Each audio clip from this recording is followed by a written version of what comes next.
So, first verse I have here, Genesis 1:1. In the beginning, God created the heavens and the earth. God is in the plural here. The word created is in the singular. Something that was plural worked as one. On this verse alone, the only two options you can have is either there are many gods or that there is one God with more than one part, like a triune God. There is room for no other view, make no mistake. But the weight of the evidence does not support the polytheistic view, since the word created was in the singular. Thus God worked alone with more than one part of his nature. In fact, in every instance in the Old Testament, when the word God is Elohim, speaking of the God of the Bible, it is always grammatically incorrect. It is always saying that a plural God followed by a singular verb. Thus, you have the Trinity being spoken of. Okay. Shalom Alaikum. This is me, Menshal89. In this particular video, I will be discussing our friend's statement. Well, a little bit. I will be more discussing the plural singularity of Elohim. But a friend's statement is the backdrop of why I'm actually doing this video. He completely ignores the Hebrew grammar. If you do that, then you can create the false dichotomy in which he made. The only two options here is not that you either have more than one God, or you have one God that is made up of multiple parts, like the Trinity. See, Hebrew has three forms of plural noun. But I only deal with two of them in this video. The first one is numerical plurality. This is where a noun is truly plural. Cats means cats, more than one cat.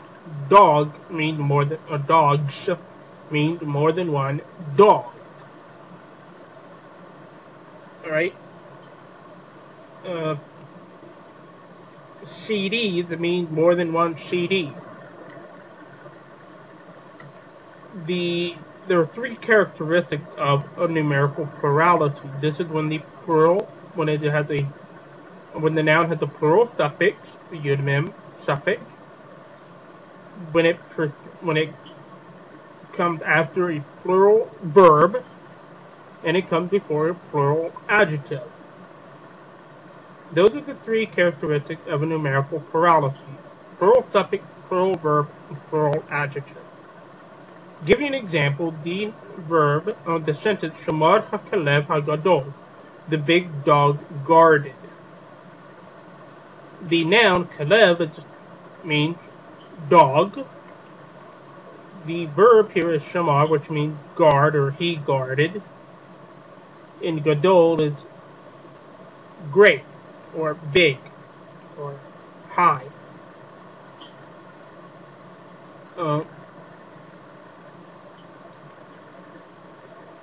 In this particular sentence, it's the big dog guarded. Big is singular, dog is singular, and the noun he guarded, singular. Now, the numerical plural form of the sentence would be the big dogs guarded. Shamru ha-kelavim ha-gadolim. The noun here is kelev in the plural, kelavim, the Yud-Mem suffix making kelavim. With the plural verb shamru, they guarded, and the plural form of gadol, gadolim, means great ones or big ones. It means the big dogs guarded. A scriptural example of this is in Jeremiah 25:14, where we read, Ki avdu bam gam hema goyim rabim umlakim gedolim ushilamti lahem kipa alam ukmaase yadehem. For many nations and great kings will lay service on them, even they, and I will repay pay them according to their deeds and according to the work of their own hands. In this verse, you have two nouns, Melech and Goy, nation and king, respectively, both in the plural form. The plural form of Goy is the mem suffix Goyim. The plural form of king is Melech is Melachim, kings. Both are preceded by a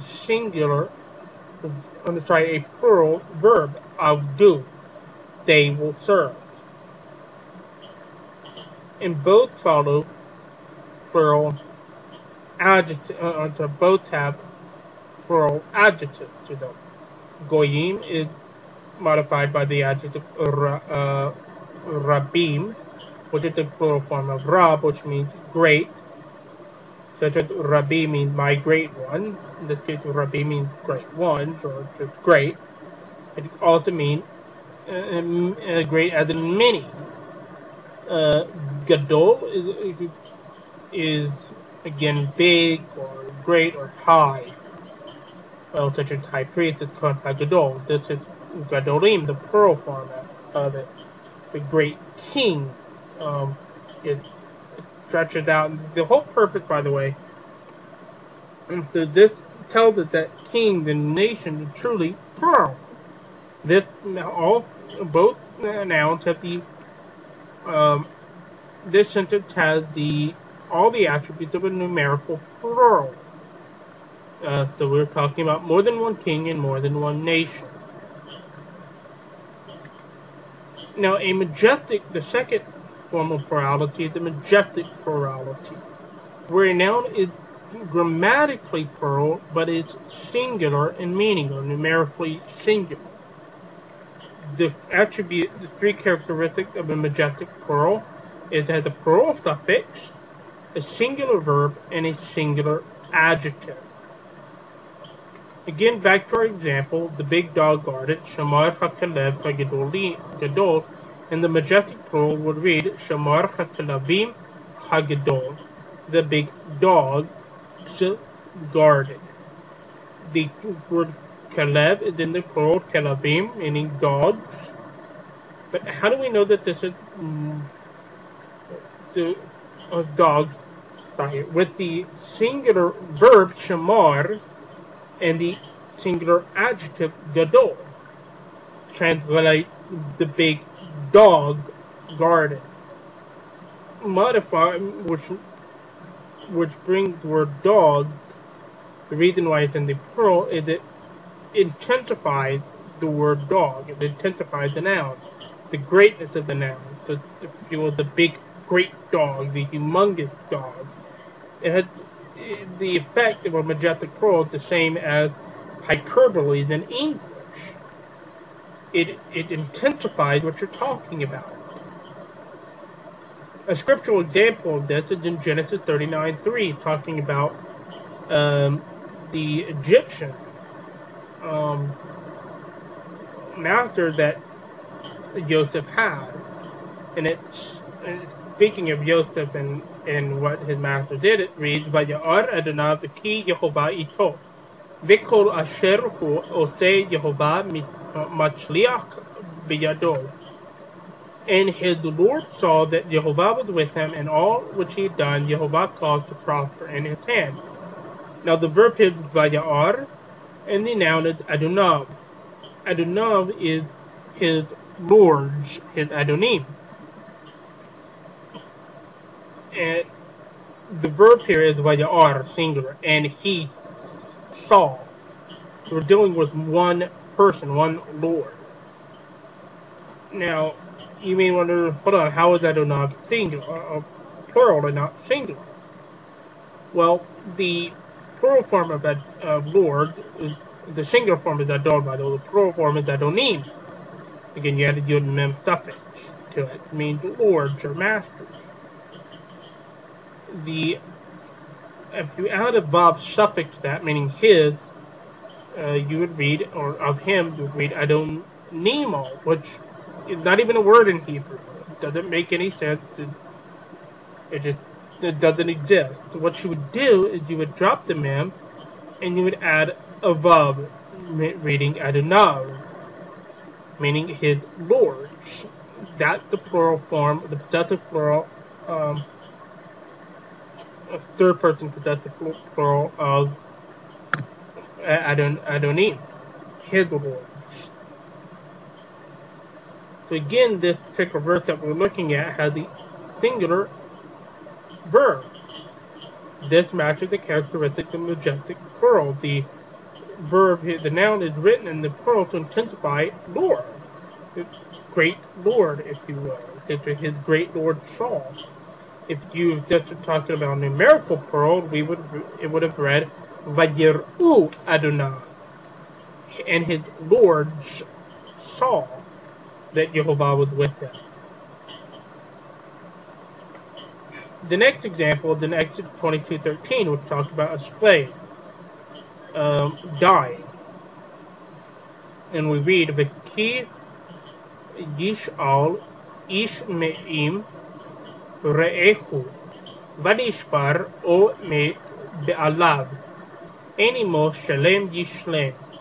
Here the noun is ba'alav, which means his ba'alim, his lords, or his master, translated as his master. And how do we know that ba'alav is singular? Well, the verb is yishalem. He will pay restitution, or he will make restitution. Now, the same thing of Adonai applies to Adonim. Again, the plural of Ba'alim, the same, Ba'alim means owner, their lords, husbands, too. You can read it that way, but in this context, it's owner, their lords, or masters.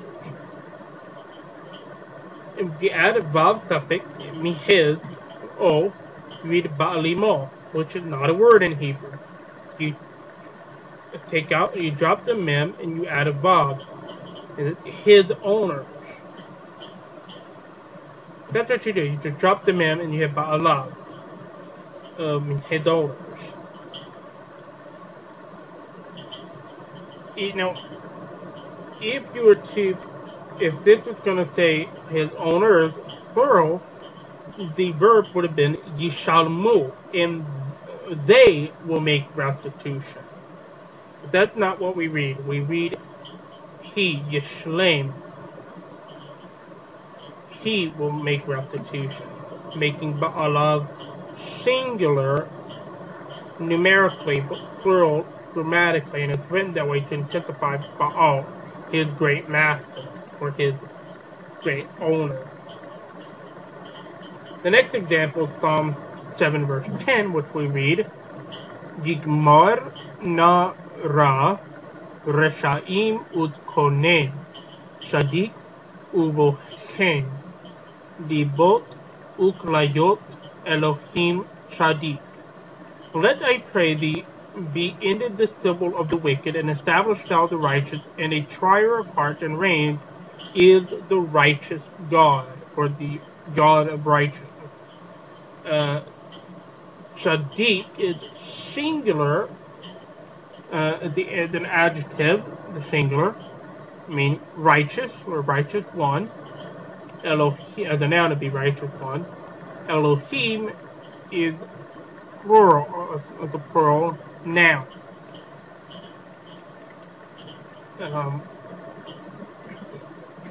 But how do we know that Elohim should be seen as the plural versus a singular? Because of the noun and verb that go with it. In this case, just the adjective. Well, the adjective here is singular, making Elohim grammatically plural, but yet numerically singular. Again, it's written in the plural to intensify the word God. Give his righteous great God, or his righteous mighty God, if you will. It is righteous God, a singular God, and nothing plural about it at all. Now come to Genesis 1:1. Bereshit bara Elohim et hashamayim v'et haaretz. In a beginning, Elohim fashioned the sky and the land. Elohim is plural. But we know that this is speaking of a majestic plurality because the verb is singular. Just like we found with the other example. So the Elohim is written in the plural to intensify the word Eloha, means God. It intensifies it. So the reading is, in a beginning, God fashioned the skies and the land. One singular entity created. This doesn't require a belief that any trinity or plurality of being one, a unity of plurality. Only thing it requires is that you take the Hebrew text for what it says, and you take Hebrew grammar for what it is. This is Hebrew poetry. It has the same effect as our English hyperbole does. It intensifies the noun, shows the greatness of the noun that it's in reference to. It doesn't mean that the noun that the noun itself is particularly, or that which the noun is speaking of, is numerically plural, as we saw with the Baal and with Ador of Yosef. So till next time, Shalom Aleichem.